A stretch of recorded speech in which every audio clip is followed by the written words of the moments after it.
चलिए देख लेते हैं कि अंडर ग्रेजुएटी एक्ट 1972 आपको कैसे ग्रेजुएटी की कैलकुलेशन करनी है। यहाँ पे मैंने डिटेल प्रिपेयर किया है आपको एक्सप्लेन करने के लिए। सबसे पहले देख लेते हैं ग्रेजुएटी का लिमिट क्या होता है।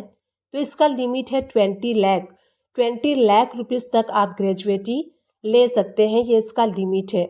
ग्रेजुएटी का जो फॉर्मूला है उसको यहाँ पे देख लेते हैं।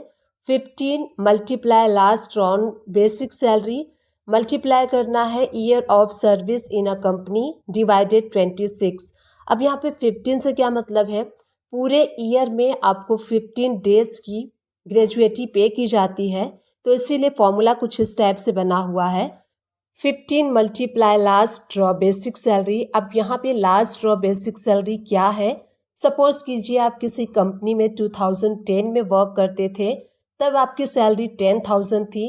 अब जब आप कंपनी को छोड़ते हैं या फिर रिटायर्ड हो जाते हैं और जब आप ग्रेजुएटी के लिए क्लेम करते हैं या फिर ग्रेजुएटी लेते हैं, तो उस टाइम आपकी लास्ट सैलरी क्या होती है, उस बेस पे आपका ग्रेजुएटी कैलकुलेट होता है। तो सपोज कीजिए आपने कंपनी 2010 में ज्वाइन की, जब आपकी सैलरी 10,000 थी एंड अब जो लास्ट में आप सैलरी ले रहे हैं उस बेस पे आपका ग्रेजुएटी कैलकुलेट होता है। ईयर ऑफ सर्विसेज, यानी कि आपको पता है ग्रेजुएटी के लिए एक टाइम फ्रेम होता है 5 या फिर 5 साल से ज़्यादा अगर आपने किसी भी ऑर्गेनाइजेशन में वर्क किया है तभी आप एलिजिबल होते हैं ग्रेजुएटी के लिए। तो यहाँ पे मोर देन 5 ईयर्स के बाद जितनी भी आपने सर्विसेज किसी कंपनी में की है उस पीरियड को कैलकुलेट किया जाएगा एंड 26 से मल्टीप्लाई किया जाएगा। अब 26 क्या है, तो देखिए मंथ में 30 या फिर 31 डेज होते हैं, जिसमें कि 4 वीक आते हैं, 4 संडे आते हैं। तो यहाँ पे 4 संडे को कंसीडर नहीं किया गया है, इसीलिए 30 में से 4 माइनस करके 26 डेज जो वर्किंग होते हैं उसको कैलकुलेट किया गया है। तो इस टाइप से फॉर्मूला है ग्रेजुएटी को कैलकुलेट करने का। इस टाइप से इस फॉर्मूला को फॉलो करते हुए आपको ग्रेजुएटी को कैलकुलेट करना है।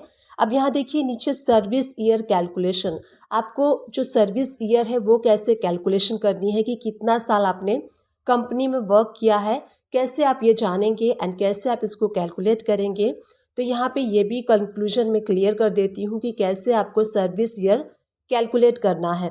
तो यहाँ पे देखिए एग्जाम्पल के लिए मैंने यहाँ पे 2 ईयर्स लिए हुए हैं। तो यहाँ आप देख सकते हैं 6 ईयर 7 मंथ, यानी कि अगर आप किसी कंपनी में without breaking service 6 year 7 month work करते हैं तो वहाँ पे इसको कंसीडर किया जाएगा 7 ईयर की कैलकुलेशन आपको ऐसे करनी है। सपोज कीजिए आपने 6 ईयर वर्क किया, 7 मंथ किया, तो उसको एज अ 7 ईयर कंसीडर किया जाएगा। यहाँ पे 7 मंथ है, मंथ देखिए अगर मोर देन 5 मंथ अगर आप वर्क करते हैं तो उसको एज अ 1 ईयर कंसीडर किया जाता है। तो यहाँ पे 6 ईयर 7 मंथ है, 7 मंथ यानी कि 1 ईयर यहाँ पे कंसीडर किया जाएगा, इसलिए 7 ईयर्स हो गया। नेक्स्ट एग्जाम्पल देख लीजिए 6 ईयर 5 मंथ, यानी कि 5 मंथ है तो इसीलिए हम इसको 6 ईयर कंसीडर करेंगे, क्योंकि अगर मोर देन 5 मंथ होता तो उसको एज अ 1 ईयर कंसीडर किया जाता, बट यहाँ पे 5 मंथ है, 6 ईयर 5 मंथ है, इसीलिए हम इसको माइनस कर देंगे जो 5 मंथ है और यहाँ पे हम 6 ईयर को कंसीडर करेंगे। इस टाइप से आपको सर्विस ईयर कैलकुलेशन करना है। सपोज कीजिए आपने 10 ईयर 2 मंथ वर्क किया है तो यहाँ पे 10 ईयर ही कंसीडर किया जाएगा। एंड अगर आपने 10 ईयर 6 मंथ या फिर 7 मंथ या फिर 8 मंथ वर्क किया है तो वहाँ पे आपका 11 ईयर सर्विस कैलकुलेशन किया जाएगा। तो इस टाइप से आपको अपने सर्विस की कैलकुलेशन करनी है। जैसे मैंने अभी आपको कुछ एग्जांपल्स दे के बताया है, इस टाइप से आप इजीली अपने सर्विस की ईयर कैलकुलेशन कर सकते हैं।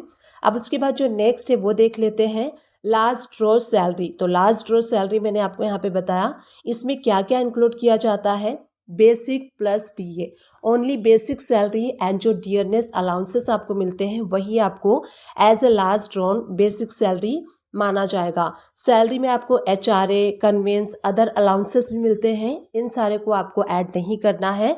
सिर्फ आपकी जो बेसिक सैलरी है प्लस जो डियरनेस अलाउंसेस मिलता है, इन्हीं दो को आपको last draw salary as a consider करना है। अब चलिए कुछ एग्जाम्पल के तौर पे हम देख लेते हैं कि कैसे आपको ग्रेजुएटी कैलकुलेशन करना है। तो आप यहाँ पे नेक्स्ट में एक शीट देख सकते हैं, मैंने शीट रखी हुई है, प्रिपेयर की है सो दैट मैं आपको यहाँ पे एक्सप्लेन कर सकूँ।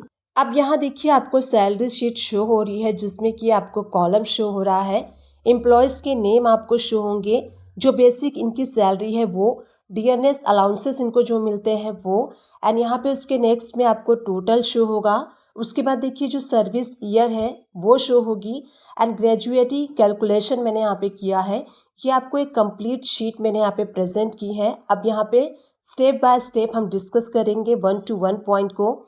सबसे पहले जो एम्प्लॉय हैं आंसू, इनकी जो बेसिक सैलरी है 15,000 है, प्लस इनको जो डियरनेस अलाउंसेस मिलता है 1,000 मिलता है।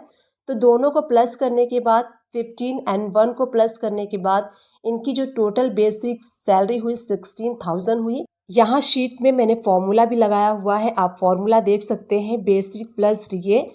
तो इस टाइप से इस फॉर्मूला को अप्लाई करके मैंने ड्रैग कर दिया है।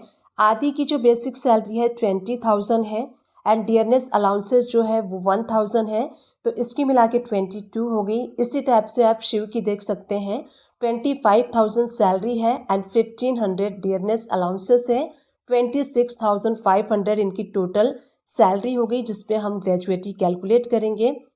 इसी टाइप से आप काव्या की देख सकते हैं। तो ये जो टोटल आपको सैलरी शो हो रही है इसी पे हमें ग्रेजुएटी को कैलकुलेट करना है, एंड इसमें हमें सिर्फ basic and dearness allowances add करना है।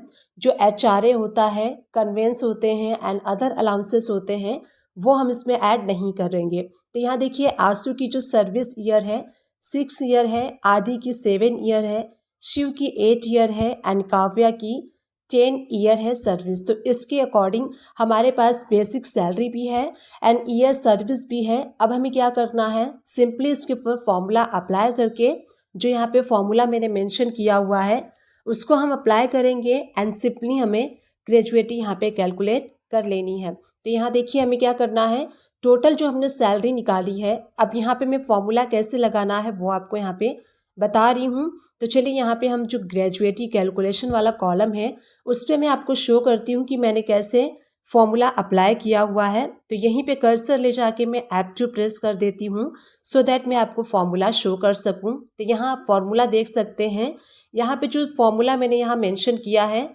सेम फॉर्मूला को मैंने यहाँ पे अप्लाई किया है।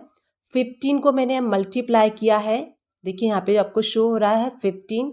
तो 15 को हमने मल्टीप्लाई किया है जो लास्ट ड्रॉन सैलरी है।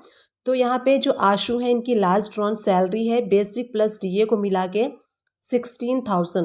तो यहाँ पे 16,000 को हमने मल्टीप्लाई कर दिया है सर्विस ईयर से, जो ईयर सर्विस है यहाँ देखिए जो हमने सर्विस किया है 6 ईयर, उसके बाद हमने डिवाइड किया है 26 जो फॉर्मूला है उसको सिंपली आपको अप्लाई करना है, फॉलो करना है। 15 डेज को आपको मल्टीप्लाई करना है लास्ट ड्रॉन सैलरी से, फिर आप मल्टीप्लाई करेंगे अपने सर्विस ईयर से डिवाइड 26 से, एंड मैं यहाँ पे एंटर प्रेस करके आपको शो करती हूँ जो आंसू की ग्रेजुएटी बनी है 55,384.62। इसी फॉर्मूले को आपको ड्रैग कर लेना है अपने सैलरी शीट में, एंड जितने एम्प्लॉयज़ हैं सबकी ग्रेजुएटी सिंपली कैलकुलेट हो जाएगी। इसी टाइप से देखिए जो नेक्स्ट एम्प्लॉय हैं उनका मैं फॉर्मूला आपको शो करती हूँ। फॉर्मूला सेम है, 15 डेज़ को आपको लास्ट ड्रॉन सैलरी से मल्टीप्लाई करना है ईयर ऑफ सर्विस से, एंड डिवाइड आपको 26 से कर देना है। इसी टाइप से देखिए शिव की जो ग्रेजुएटी बनी है 1,22,000, एंड जो काव्या है उनकी ग्रेजुएटी बनी है 1,84,000। इस टाइप से इस फॉर्मूला को फॉलो करते हुए आप सिंपली ग्रेजुएटी को कैलकुलेट कर सकते हैं। तो चलिए क्विक रिवाइज कर लेते हैं। आपको देखिए जो ग्रेजुएटी की लिमिट है 20 लाख रुपीज़ है, एंड जो ग्रेजुएटी का फॉर्मूला है 15 multiply last drawn salary multiply year service divide 26 करना है, एंड सर्विस ईयर को आपको कैसे कैलकुलेट करना है, अगर 6 ईयर 7 मंथ है तो एज ए 7 ईयर्स कंसिडर करेंगे, एंड 6 ईयर 5 मंथ है तो एज ए 6 ईयर कंसिडर। और जो लास्ट ड्रॉन सैलरी है बेसिक प्लस डियरनेस अलाउंसेस जो है वो आपको करना है, एंड यहाँ पे सैलरी शीट के थ्रू मैंने आपको बता दिया कि कैसे आपको कैलकुलेशन करनी है। इस टाइप से आप मल्टीपल एग्जाम्पल के थ्रू मैंने आपको एक्सप्लेन किया है। आप इस टाइप से किसी भी टाइप की जो सैलरी फिगर है उसको आप कैलकुलेट कर सकते हैं। अगर आपके पास ईयर सर्विस प्रॉपर है तो इस टाइप से आप ग्रेजुएटी को कैलकुलेट कर सकते हैं, जैसे मैंने आपको इस वीडियो में बताया है।